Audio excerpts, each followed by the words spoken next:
भक्तिगण को हृदय से दिल से स्वागत करना चाहती हूँ। मेरा दिल गदगद हो गया है कि आज आप हमारे यहाँ पधारे।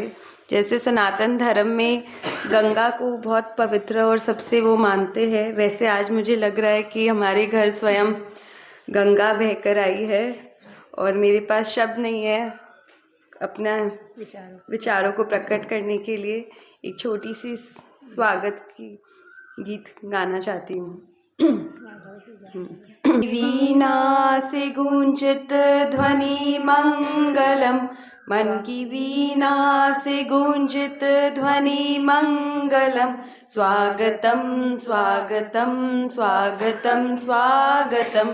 कैसा पावन सुहावन समय आज है, आप आए खुशियों के सरताज है। देव की भांति पूजन करे आज हम। स्वागतम स्वागतम स्वागतम स्वागतम। मन की बगिया से हमने है कलिया चुनी, श्रद्धा के फूलों से हमने माला बुनी। करते हैं मिल के अर्पित सुमन आज हम, करते हैं मिल के अर्पित सुमन आज हम। स्वागतम स्वागतम स्वागतम स्वागतम स्वागत। मन की वीणा से गूंजित ध्वनि मंगलम, मन की वीणा से गूंजित ध्वनि मंगलम। स्वागतम स्वागतम स्वागतम स्वागतम। ओम आदर जय जिनेन्द्र। परम हर्ष का विषय है कि मुनिश्री ने असीम कृपा कर एक दिन का समय मेरे समधी रविंद्र जी पोद्दार को यहाँ दिया। मैं पोद्दार परिवार की तरफ से और गोयल परिवार की तरफ से आपका हृदय से आभार प्रकट करता हूँ। मैं विश्वास करता हूँ कि आपके पधारने से इस पूरे परिकर में, इस पूरे क्षेत्र में धर्म ध्यान का एक नया वातावरण बनेगा और हमारे सभी रिश्तेदार संबंधी, उनके बच्चे, हमारे जमाई भी सामने बैठे हैं, सबके प्रति मंगल भावना करता हूं कि वो धर्म में रहते हुए अपने जीवन यापन को आगे बढ़ाएं। ओम हरम जय जिनेन्द्र। स्वागत आप सब आए, आप आए। श्री महासमुद्र चैनल कोटि से मंडल मुनिवृंद, उपस्थित धर्म प्रेमी भाई और बहनों, प्रभु महावीर की वाणी है, मानुषं खलु सुदुर्लभम। मनुष्य जीवन दुर्लभ है, मानव जीवन अनमोल है, सुख का सागर है, आनंद से भरा हुआ है, चारों ओर सुख की हवाएं चल रही है। यह नंदन वन है, चिंतामणि रत्न है, काम धेनु है, कल वृक्ष है, काम कुंभ है, अलादीन का चिराग है, जिससे आप जो चाहे पा सकते हैं, जो चाहे बन सकते हैं, जैसा चाहे वैसा कर सकते हैं। इस मनुष्य जीवन को सफल बनाने के लिए कुछ सूत्र मैं आपके सामने प्रस्तुत कर रहा हूं। पहला सूत्र है श्रेष्ठ ग्रंथों का स्वाध्याय। मनुष्य जीवन को सफल बनाने के लिए, मनुष्य जीवन में और निखार आए, साधना में पवित्रता बढ़े, उसके लिए सबसे पहले श्रेष्ठ ग्रंथों का स्वाध्याय करना चाहिए। स्वाध्याय का बहुत बड़ा मूल्य है। स्वाध्याय आत्मा की खुराक है। स्वाध्याय एक प्रकार का रसायन है। स्वाध्याय औषधि है। औषधि का सेवन करने से तन का रोग दूर होता है, वैसे ही स्वाध्याय रूपी औषधि का सेवन करने से मन और भाव का रोग भी दूर होता है।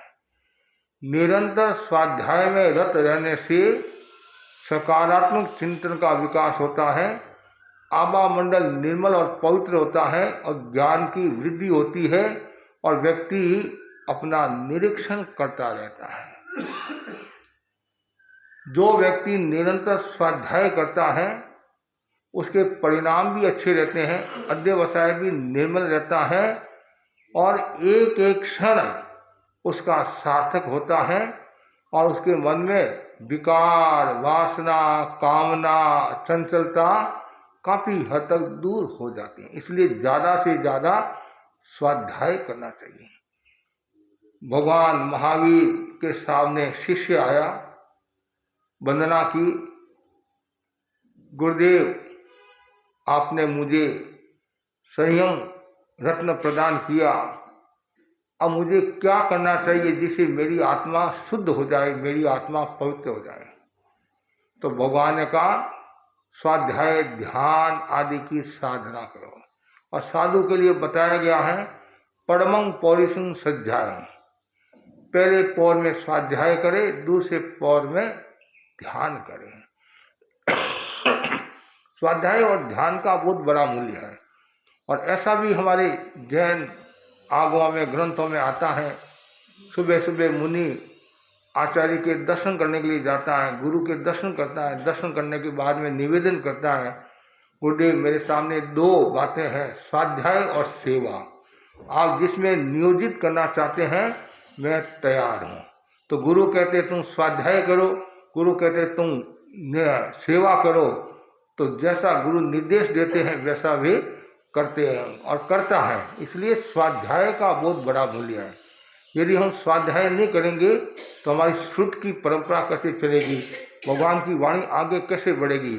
स्वाध्याय हमने छोड़ दिया, प्रवचन छोड़ दिया तो फिर श्रुत की परंपरा विच्छिन्न होने में देर नहीं लगेगी। इसलिए स्वाध्याय जरूरी है। हमारे पुराने साधु साधुओं के बारे में बताया जाता है, हजारों हजारों पद्य का स्वाध्याय करते थे, सौ नहीं हजारों पद्यों का स्वाध्याय करते थे, क्योंकि आगे की परंपरा सुरक्षित रही। आजकल तो पुस्तकें छपती है, पहले पुस्तकें नहीं छपती थी, उसमें तो कंठस्थ की परंपरा थी और कंठस्थ का एक अपना अलग मूल्य होता है। ज्ञान कंठा दाम अंठा कहते नहीं, ज्ञान कंठस्थ होता है तो व्याख्यान देने में भी आनंद आता है और दाम अंटा, अंटी में रुपया होता है, दाम होता है। तो आप बाजार में जाते हैं और जोश के साथ सब देखते क्यों पास में दाम है और दाम नहीं है तो केवल बड़ा बाजार देख लो, छोटा बाजार देख लो या मार्केट देख लो, आना जाना कुछ नहीं है। तो वैसे ही ज्ञान है तो आनंद आएगा, चर्चा में भी आनंद आएगा, व्याख्यान सुनने में भी आनंद आएगा और सुनाने में भी आनंद आएगा। कभी कभी हमें परिषद को देखकर भी व्याख्यान देना होता है, हमारे सामने परिषद कैसी है। एक बार आचार्य महाप्रज्ञ जी ने मुझे कहा था परिषद को देखकर व्याख्यान देना। हाँ, कि सामने वाले लोग कैसे हैं।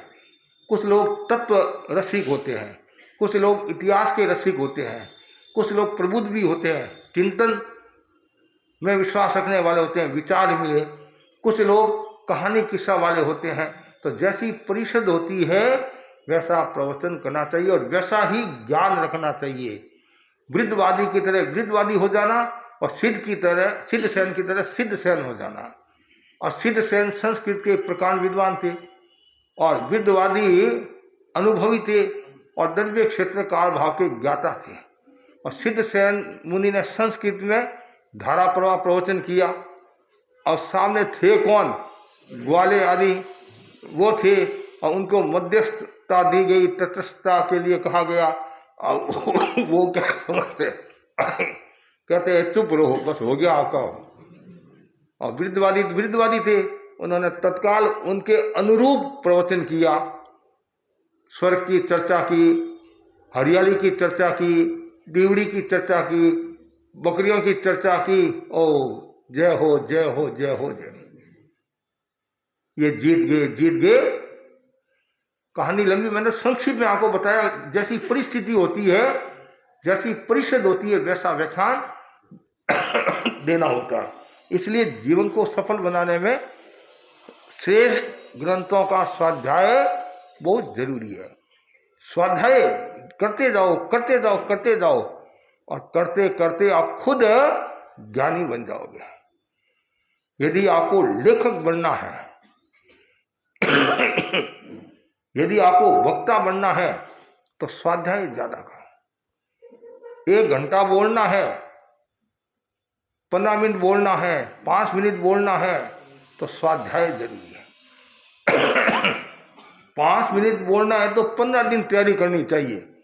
हाँ, ऐसा भी कहा जाता है, मतलब कोई बड़ी परिषद में आपको बोलना है, 15 दिन कह दो, 10 दिन कह दो, मतलब क्यों, सार बताना। 1 घंटा बोलना है तो इतनी तैयारी की आवश्यकता नहीं रहती है, कि जो प्रवचनकार है उनको ध्यान में रहता है। और 5 मिनट बोलना है तो वो क्या बोलना, सार बताना मुझे, तो उसमें 1 दिन भी लग सकता है, 2 दिन भी लग सकते हैं। और ज्ञानी हो तो कम दिन लगते हैं। कहने का मतलब है 5 मिनट बोलना तो और ज्यादा तैयारी करनी होती है, मुझे सार बताना है। लेकिन स्वाध्याय का बहुत बड़ा मूल्य है। और दूसरा जो बताया गया है, भगवान का ध्यान करना। अब ध्यान तो करते ही है, कोई किसी का ध्यान करता है, कोई किसी का ध्यान करता है, कोई ससुर जी का ध्यान करता है, कोई सासुर जी का ध्यान करता है, कोई पति का ध्यान करता है, कोई पत्नी का ध्यान करता है। ध्यान तो करता ही नहीं, ध्यान के अनेक अर्थ है, ध्यान के अनेक अर्थ कर सकते हैं। तो कहते भाई ध्यान रखना, सासुर जी का ध्यान रखेगी तो तुम्हारा काम हो जाएगा। लेकिन यहाँ बताया गया भगवान का ध्यान करना। हम दूसरों का ध्यान तो खूब करते हैं, वो जो ध्यान करते हैं वो स्वार्थ के वशीभूत होकर करते हैं। सासुर जी को, ससुर जी को, परिवार को, समाज को राजी रखेंगे तो कुछ न कुछ मिलेगा। लेकिन भगवान का ध्यान करने से हमारी आत्मा शुद्ध होगी। वह हमारा कोई स्वार्थ नहीं है, केवल परमार्थ है। आत्मा की शुद्धि के अलावा और कुछ नहीं है। इसलिए हमेशा भगवान का ध्यान करो। सुबह उठते ही प्रभु को याद करो, प्रभु की पूजा करो, प्रभु की भक्ति करो। जिनेन्द्र पूजा कहते हैं, जिनेन्द्र पूजा, भगवान की स्तुति करो। श्रीमंद्र स्वामी को वंदना करो, महापुरुषों को वंदना करो। बार बार भावना भाव मेरे भीतर में भी वैसी साधुता प्रकट हो, वैसे गुण प्रकट हो, निरंतर भगवान का ध्यान। तो भगवान का ध्यान करते करते एक दिन भगवान स्वयं आपके द्वार आ जाएंगे कि भक्त मुझे सच्चे मन से पुकार रहा है, बुला रहा है, तो मेरे को भी जाना चाहिए। कभी आप कहते नहीं, भिक्षु स्वामी ने मुझे दर्शन दिए या और किसी के मेरे दर्शन हुए, तो आपकी उनके प्रति आस्था है, बार बार उनका ध्यान करते हैं। ध्यान करते हैं तो कभी कभी क्या होता है, वो महापुरुष भी सुनता है कि हाँ, वो सुनता है। और जैसे भिक्षु स्वामी का उदाहरण लो आप, तो 5वें देवलोक के इंद्र हैं, वो तो धरती पर नहीं आते, सामान्यतः वो धरती पर नहीं आते, लेकिन उनके जो अधिष्ठायक देव होते हैं, उनकी जो सेवा में होते हैं, तो वो कभी कभी क्या करते हैं कि भक्त याद कर रहा है तो वो भिक्षु स्वामी की प्रतिकृति करके और वो आपको दर्शन दे देता है। और आप कहते हैं मेरे को भिक्षु स्वामी ने दर्शन दिए। क्यों? आप बार बार उनको याद करते हैं, याद करते हैं। कभी कभी तो सुनते नहीं, अब घर में भी आप बार बार किसी को याद करोगे, कभी कभी तो सुनेगा ही सुनेगा। कभी कभी ऐसा भी होता है, आप घर पर याद करते हैं बेटी को तो हिचकी आती है नहीं, हिचकी आती है, कोई न कोई याद करता है, कोई न कोई याद करता है। कभी विचार संप्रेषण के द्वारा भी अपनी बात पहुंचा देते हैं। लेकिन प्रभु का ध्यान करो, सुबह उठी सबसे पहले प्रभु का ध्यान करो, और किसी का ध्यान नहीं, प्रभु को याद करो। नौका मंत्र का जाप, जो अपना इष्ट है उसका ध्यान करो, तो आपका जीवन सफल होगा। तीसरा बहुत सुंदर है, नित्य दोषों का चिंतन करना। किसका चिंतन करना? नित्य दोषों का। और बहुत सुंदर सुक्ति प्राकृति की आगमवाणी है, न सिया तुप्त गवे सही, दूसरों के छल छिद्र नहीं देखना चाहिए।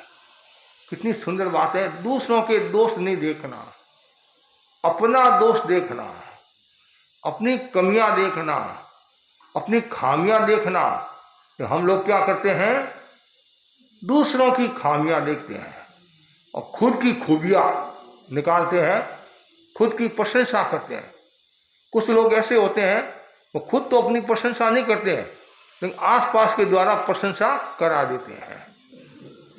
एक तो व्यक्ति यदि प्रशंसा करता है तब तो बात समझ में आती है, भाई ये योग्य व्यक्ति है, संघ की सेवा करा है, समाज की सेवा करा है और इसकी सेवाएं अनमोल है, अमूल्य है, तो उससे तो लोगों को प्रेरणा मिलती है, प्रेरणा मिलती है। और एक दूसरों के द्वारा आप प्रशंसा कराते हैं। और कभी कभी तो हमारे को भी कह देते हैं, महाराज आज मेरा उल्लेख कर लेना है। एक जगह हमारा चातुर्मास था और समश्री का दिन था, समश्री माँ पर, और हजारों लोग थे उस दिन। तो आती है, बड़ा शहर होता तो उस हिसाब से कि महाराज आज बड़ा दिन है, उल्लेख कर लेना, मतलब उनका भाव, मतलब तो ठीक है, सुन लिया। तो गुरुदेव तुलसी फरमाते थे, एक बार मुनि मोहनलाल जी आमेर ने गुरुदेव तुलसी को निवेदन किया कि साधु बहुत काम करते, अच्छा काम करते हैं, तो इनके बारे में भी आपको फरमाना चाहिए। सदमस्त है। गुरुदेव ने फरमाया, मोहन कि जो नाम का भूखा होता है उसकी मैं प्रशंसा नहीं करता हूँ। नाम का जो भूखा होता है उसकी प्रशंसा नहीं करता हूँ, और जो काम करता है तो स्वतः मुंह से निकल जाता है। समझे? आप यदि संघ के लिए काम करोगे, समाज के लिए काम करोगे, कर्म निष्ठा के लिए काम करोगे, तो जरूर लोग आपको याद करेंगे। हाँ, आज याद नहीं है तो 10 साल के बाद में याद करेंगे। शासन स्तंभ मंत्री मुनि सुमिरन संघ को याद करते कि नहीं करते हैं? कितने साल हो गए, याद करते कि नहीं करते हैं? राजीव मंत्री जी महाराज को याद करते कि नहीं करते हैं? और साधुओं को याद करते कि नहीं? क्यों? उन्होंने काम किया। आज नहीं कल लोग याद करेंगे। इसलिए काम के लिए, नाम के लिए काम नहीं करना, अपना कर्तव्य है, बस कर्तव्य के लिए काम करो। और जो व्यक्ति कर्तव्य के लिए काम करता है और अपना दायित्व समझकर काम करता है, तो उसका आज नहीं कल मूल्यांकन होगा। तो हमें दूसरों के दोष नहीं निकालना है, स्वयं के दोष निकालना। जो व्यक्ति स्वयं के दोष निकालता है,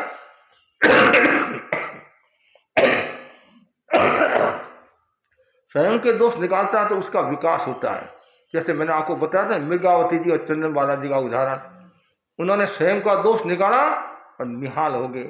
कभी कभी गुरु उपालम देते हैं तो हमारे साधु कितने विनीत है, गुरुदेव आपकी गलती नहीं है, मेरी गलती है, मेरे जोग से आपको तकलीफ हो रही है, मैंने गलती की इसलिए आपको कहना पड़ रहा है। मगवा गणी क्या कहते, साधुओं तुमने गलती की इसलिए मुझे प्रायश्चित देना पड़ रहा है। कितनी गहरी बात है। तो कौन व्यक्ति के मन में ये भावना आएगी कि मैं इसको उपालम दूं, डांटूं? ऐसे कोई डांटता नहीं है। गलती करता है तो अनुशासन करना पड़ता है। लेकिन कुछ व्यक्ति ऐसे होते हैं जो अपने दोषों को देखते रहते हैं, चिंतन करते हैं, मेरे भीतर में जो खामियां हैं उस खामियों को मुझे दूर करना है। और यदि आप परिवार में भी ये फॉर्मूला अपनाए तो आपका परिवार स्वर्ग में हो जाएगा। हमारा नेचर क्या है, दूसरों की हम गलतियां निकालते हैं। दूसरों की जो गलतियां निकालता है वो कभी सुखी नहीं रह सकता है। इसलिए हमेशा भावना भाव कि मेरे में जो खामियां हैं वो दूर हो जाए, मेरा जीवन सफल हो जाए। और किसी के छल कपट या बुरी भावना का भाव नहीं रखना चाहिए। चौथा जो बिंदु बताया है, दुष्टों की संगति नहीं करना। मनुष्य जीवन मिला है, ये जीवन एक ऐसा है और चाहे जैसा आप बन सकते हैं, चाहे जैसा आप रंग भर सकते हैं, आपके हाथ में है। सदाचार का भी रंग भर सकते हैं और दुराचार का भी रंग भर सकते हैं। आप बढ़िया भी हो सकते हैं, घटिया भी हो सकते हैं, लेकिन ज्ञानी जन कहते हैं दुष्टों की संगति कभी नहीं करना। जो अच्छे व्यक्ति है, दुष्ट का मतलब कोई नीच से संबंध नहीं है, नीच लोग होते हैं उससे संबंध नहीं है। जिसकी प्रकृति नीच होती है, जिसका स्वभाव दुष्ट होता है, जो झगड़ालू वृत्ति वाला है, हिंसा में डूबा हुआ है, भोग में डूबा हुआ है, असह्य में डूबा हुआ है, बात बात में कलह करता रहता है, लड़ाई झगड़ा करवाता रहता है, ऐसे व्यक्तियों से दूर रहना चाहिए। सरल भाषा में अच्छे व्यक्तियों के पास में बैठना चाहिए, सज्जन व्यक्तियों के पास में बैठना चाहिए। और ऐसा भी कहा जाता है, कुत्ते की कभी संगति नहीं करना। आजकल तो कुत्ते की संगति खूब हो रही है। आजकल तो ये हो रहा है, आपको आश्चर्य होगा, माँ बाप की सेवा होती कि नहीं होती है, कुत्ते की सेवा ज्यादा होती है। और लाखों रुपया कुत्ते के ऊपर खर्च करे हैं। एक बाई ने तो अपने पति को भी कुत्ते के लिए तलाक दे दिया, पति को भी तलाक दे दिया। मैं कुत्ते को छोड़ नहीं सकती हूँ, तुम्हारे को छोड़ दूंगी। लेकिन ज्ञानी जन कहते हैं, संगति भली न श्वान की, दोनों कानी दुख, खींजिया काटे टांगड़ी, विद्या चाटे मुख। जब कुत्ता नाराज हो जाता है तो पैर काटने लग जाता है, और राजी होता है तो मुंह चाटने लग जाता है। तो वैसे जो दुष्ट लोग होते नहीं, उनका स्वभाव भी वैसा ही होता है। वो यदि नाराज हो जाते हैं तो आपका सफाया कर लेते हैं। तो इसलिए दुष्ट लोगों की संगति नहीं करना। यदि आपका कोई विरोधी व्यक्ति है और सज्जन आदमी है, अनुभवी आदमी है, तो उसकी संगति करो। वो कभी भी आपको गलत सलाह नहीं देगा। दाना तो दुश्मन भला, कहते नहीं, दाना तो दुश्मन भला। जो अनुभवी व्यक्ति है वो आपके दुश्मन है, मतलब आपसे प्रेम नहीं रखते हैं, फिर भी उनकी सलाह लेनी चाहिए। वो कभी भी आपको खोटी सलाह नहीं देंगे। इसलिए हमेशा अच्छे लोगों की संगति करो।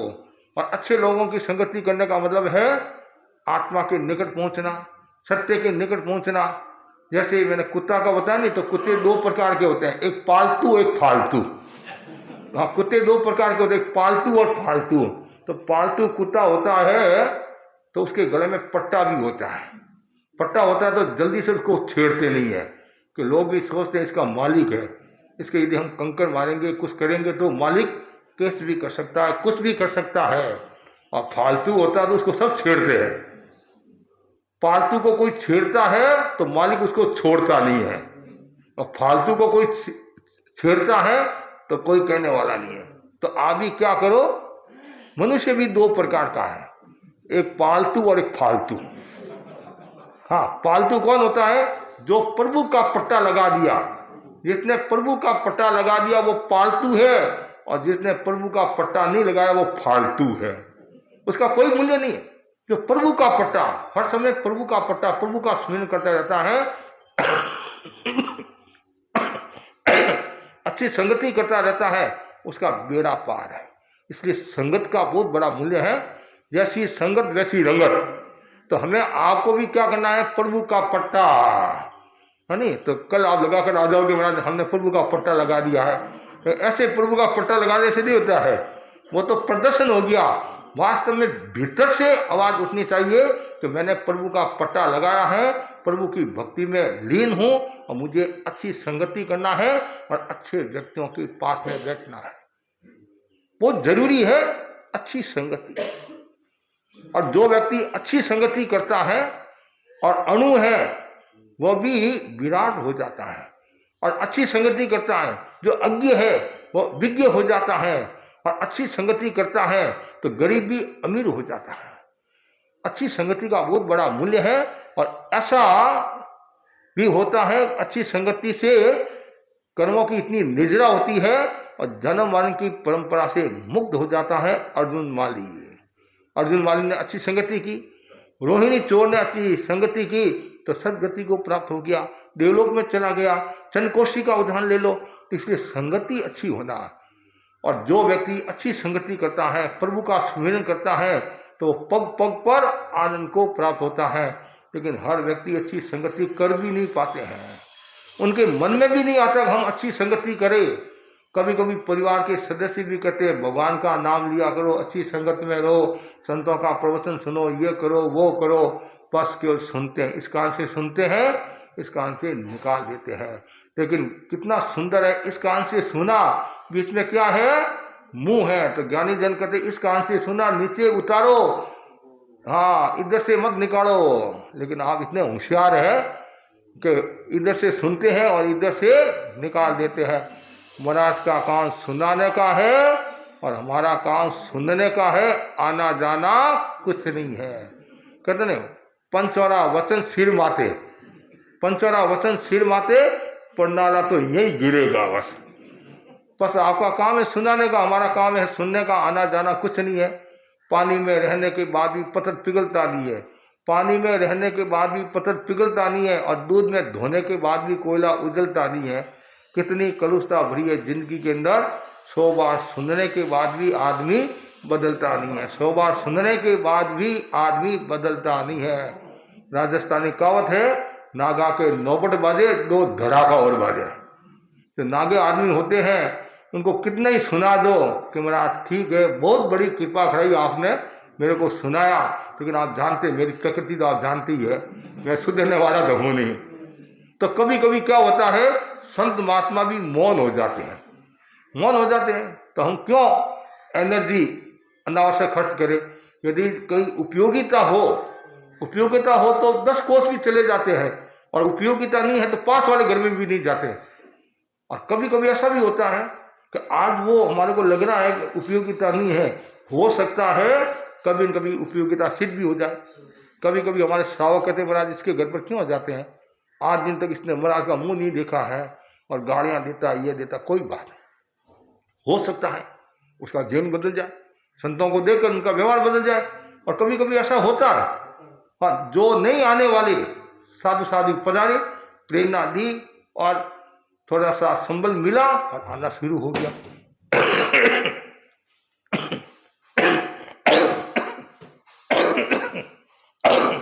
हमारे संत भी कभी कभी कहते थे, मोहनलाल सिंह फरमाते थे कि जो गोष्ठी की भावना भाएगा उन्हीं के हम जाएंगे। तब मोहनलाल जी स्वामी ने फरमाया, तो 100 में से 30 लोग ही भावना वाले नहीं मिलेंगे तुम्हारे को, तो एक बार तो जाना पड़ेगा, उनको संभालना पड़ेगा, प्रेरणा देना पड़ेगा, नियम बताना पड़ेगा, फिर वो जुड़ेगा, नहीं तो कहाँ से आएंगे? उनको पता ही नहीं है अब मैं यहाँ आया हूँ। ऐसे कई भाग्यशाली जीव होंगे जिनको भी पता ही नहीं है महाराज यहाँ विराज रहे हैं, है नहीं? कई ऐसे भाग्यशाली जीव होंगे और उनको पता ही नहीं यहाँ महाराज विराज रहे। क्यों? उनके पास मैसेज नहीं है। और मैसेज भी किसको जाता है? जो मेंबर है उसके पास मैसेज जाता है, और जो मेंबर नहीं है उनको तो पता ही नहीं है।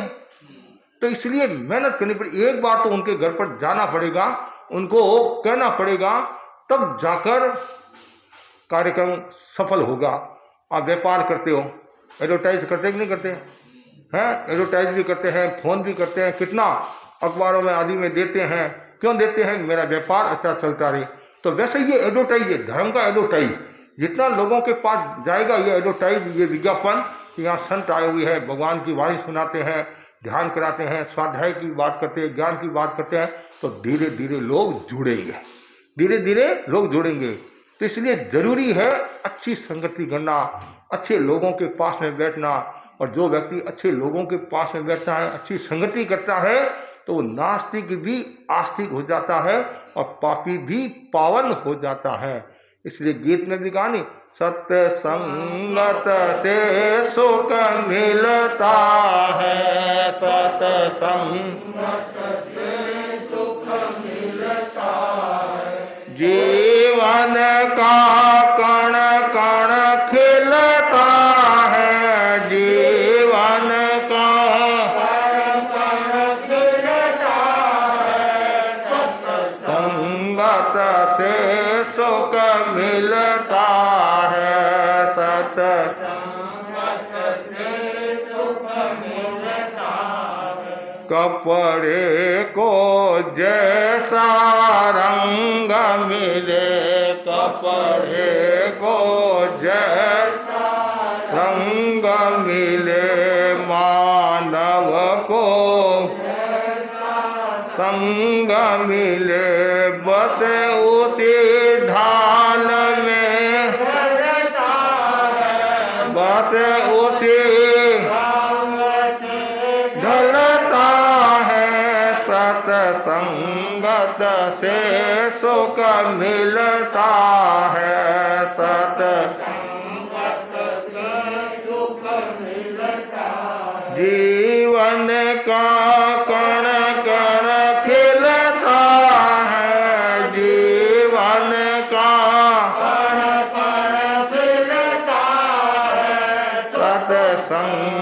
संगत से सुख मिलता है,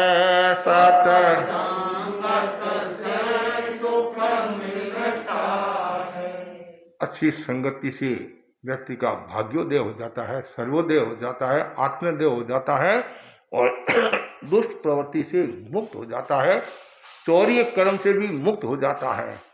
4 चोर चोरी करने के लिए गए और रास्ते में मठ आया, जहाँ महात्मा लोग ध्यान साधना करते थे, जाप करते थे, और रात को 1 बजे चोर जा रहे हैं, इधर संत भी जग गए और माड़ा जाप में लग गए। और संतों ने देखा आधी रात का टाइम है, घोर अंधेरा है और जंगल में कौन जा रहा है। संतों ने आवाज दी, कौन? चोरों ने सोचा संत महात्मा है, इनके सामने झूठ नहीं बोलना चाहिए कि महाराज हम कौन, आप ही जानते रात को कौन जाता है, आधी रात को कौन जाता है, कि महाराज हम चोर हैं, आए, उपदेश दिया चोरी नहीं करनी चाहिए। संतों ने ये उपदेश दिया, चोर बोले महाराज ये तो हमारा धंधा है, इसको हम छोड़ नहीं सकते, पुश्तैनी धंधा है। क्या बोले? पुश्तैनी धंधा है, ये चोरी कर्म काम का नहीं है, 7 व्यसन में एक व्यसन है, दुर्गति में जाता है, दुख भोगना पड़ता है, कुछ भी हो हम छोड़ नहीं सकते। फिर संतों ने दूसरा उपाय ढूंढा कि भाई आए हो, कुछ न कुछ तो नियम लो। साधु ना तो वोट मांगता है, ना प्लॉट मांगता है, ना नोट मांगता है, ना रात को खोट नहीं, रात को खोट नहीं, हाँ, ना तो नोट, न वोट और न प्लॉट, न रात को रोट। तो आप में जो खोट है वो खोट हमारे को दे दो। ठीक है महाराज, आपकी इतनी भावना है। उसमें से 3 तो लठबाज की तरह खड़े रहे। एक ने हाथ जोड़े, कोई लठधारी कोई मठधारी, किसी ने 5 इंद्रियों घस मारी। कहत कबीर सुनो भाई साधो, खोपड़ी खोपड़ी मत नारी। अलग अलग खोपड़ियाँ होती है, कभी कभी हमारे यहाँ भी आते नहीं तो भी लठबाज की तरह खड़े रहते हैं। फिर उनकी माँ दादी कहती है बेटा झुक तो सही, हाँ वंदना तो कर, तो वो भी दोरी दोरी वंदना करता है।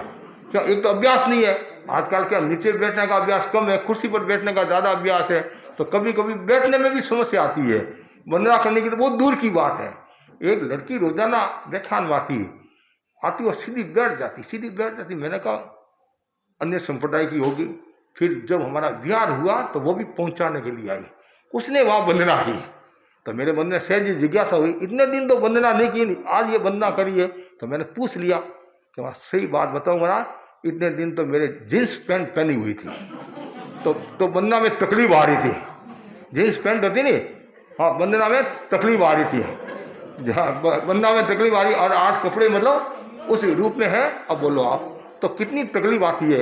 इसलिए ज्ञानियों ने जो फरमाया वो ऐसे नहीं फरमाया, कपड़े भी व्यवस्थित होने चाहिए, नहीं कपड़े व्यवस्थित होंगे तो आपकी चर्या भी व्यवस्थित होंगे, कपड़े का भी सही पर प्रभाव पड़ता है। आपके कपड़े कैसे, यदि तंग कपड़े हैं या और कपड़े हैं तो उसका भी चरित्र पर प्रभाव पड़ता है।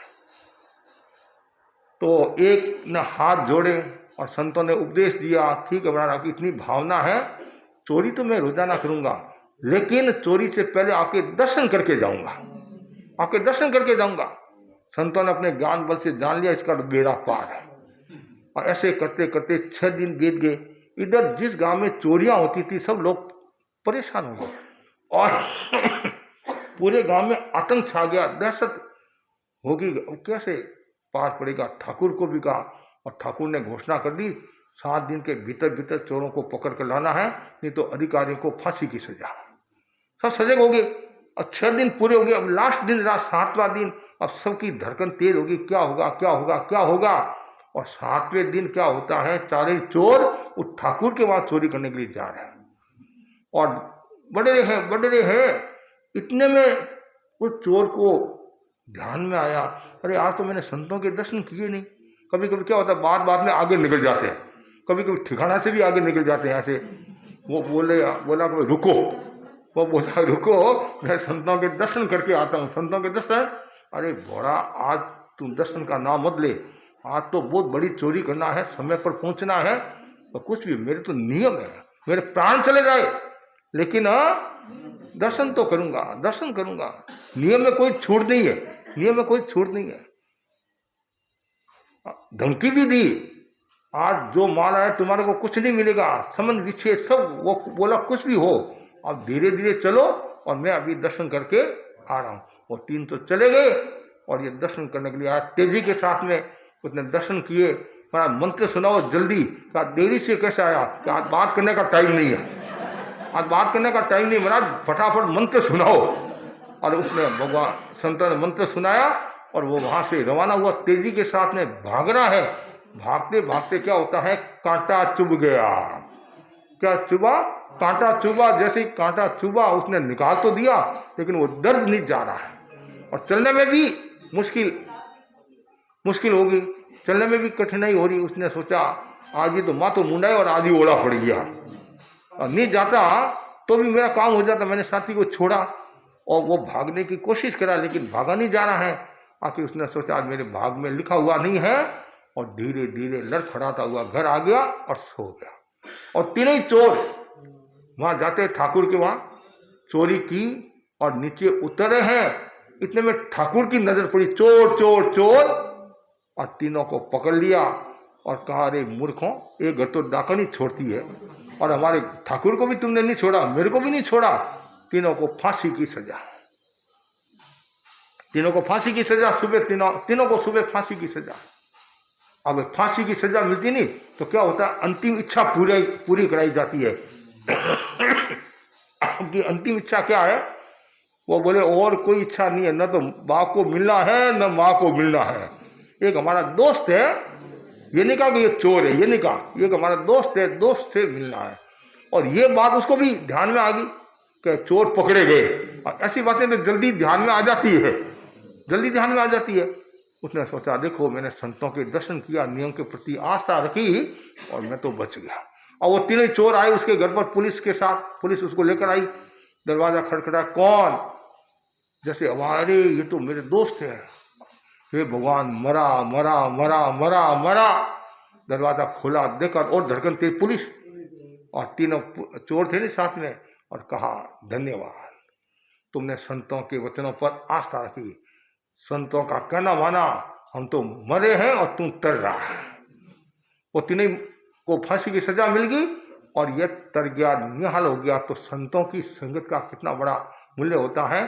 साधु दर्शन लाभ है, बड़भागी दशा है, जिन दत्त सूली की सजा कांटे में टल जाए। सजा उसको भी मिली, लेकिन वो सूली की सजा कांटे में टल गई। तो कहने का मतलब है अच्छी संगति करता है, संतों की संगति करता है, उसका बेड़ा पार। और एक बिंदु व्यर्थ की बकवास नहीं करना। मनुष्य जीवन मिला है, कुछ लोग ऐसे होते हैं दिन भर बकवास करते रहते हैं, अनावश्यक बोलते रहते हैं। एलर्जी और एनर्जी, अब यदि ज्यादा बोलोगे तो लोग आपसे एलर्जी करेंगे, एलर्जी करेंगे, घृणा करेंगे, बार बार बोलता रहता है। मौन रखे तो अच्छा है। और आप कम बोलोगे तो एनर्जी, लोगों को भी एनर्जी मिलेगी, प्रेरणा मिलेगी कि भाई कितना कम बोलता है, जितनी आवश्यकता है उतना ही बोलता है। तो अनावश्यक बकवास नहीं करना। इसका मतलब ये होगा आवश्यक बकवास करते रहो, ऐसा नहीं है। इसका मतलब ये हुआ है आवश्यक है तो बोल सकते हो, काम की बात बोल सकते हो। तो यहाँ और लास्ट जो बताया धैर्य रखना, मनुष्य जीवन मिला है तो शेष जीवन के लिए धैर्य रखना जरूरी है। भगवान महावीर ने कितना धैर्य रखा, साधना काल में कितने कष्ट आए, खूब धैर्य रखा। आचार्य भिक्षु ने कितना धैर्य रखा, महापुरुषों ने कितना धैर्य रखा, भगवान राम ने कितना धैर्य रखा, 12 वर्ष तक वनवास में, लेकिन फिर भी कितना धैर्य है। जो व्यक्ति धैर्य रखता है वह सुख को, शांति को प्राप्त होता है। तो बस इतना ही मैं आपको कहना चाहता हूँ। यदि आप अपने जीवन को श्रेष्ठ बनाना चाहते हैं, मनुष्य जीवन को सफल बनाना चाहते हैं, इन सूत्रों की आराधना करनी चाहिए। इन सूत्रों की जो आराधना करता है वह सुख और शांति को प्राप्त होता है। इसी आशा के साथ ओम। आज हम सुरेश जी गोयल, जो हमारे समाज भूषण कृष्ण दयाल जी के सुपुत्र है और महासभा के पूर्व अध्यक्ष, ट्रस्टी और हमारे तो पंचमंडल में ना, पंचमंडल के सदस्य है और इनकी बहुत सेवाएं हैं। इनकी जो पुत्री का ससुराल है। आज हम सुरेश जी के समधी के यहाँ हैं, समधी बोलते हैं ना, समधी के यहाँ तो रवि जी, पोदार जी और अश्विनी जी जो उनके पुत्र है, सूर्य जी के जवाई है, और युग पोता है, युग के यहाँ आए हैं। दादाजी का पोता हो गया, और 4 भाइयों का ये परिवार है। और एक दिन रखा था हमने, शनिवार को रखा था, तो योग ऐसा हुआ तो हम आज यहाँ आगे हैं।